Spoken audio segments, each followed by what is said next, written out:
Kun Raamatussa puhutaan taivaasta, siinä sanotaan, että se on ylhäällä taivaalla, mutta mitä sillä oikeasti tarkoitetaan on, että se on ylemmän tason avaruudessa, eli valkoisten aukkojen toisella puolella. Kun tämä maailmankaikkeus syntyi, se syntyi valkoisesta aukosta, jolloin tälle maailmankaikkeudelle se toinen maailmankaikkeus oli valkoinen aukko, eli taivas, ja me taas musta aukko, eli helvetti.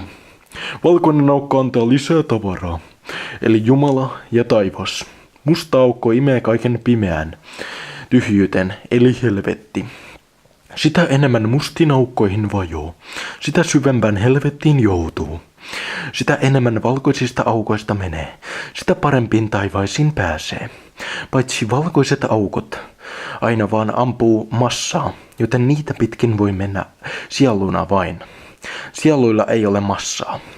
Kun on sielu, voi valita meneekö mustasta aukosta vai valkoisesta aukosta. Jos paikka ei miellytä, voi palata takaisin ja tämä meidän maailmankaikkeus on musta aukko. Moni ihminen on sanonut, että on nähnyt kuolleena tunnelin päässä valoa. Se on valkoinen aukko.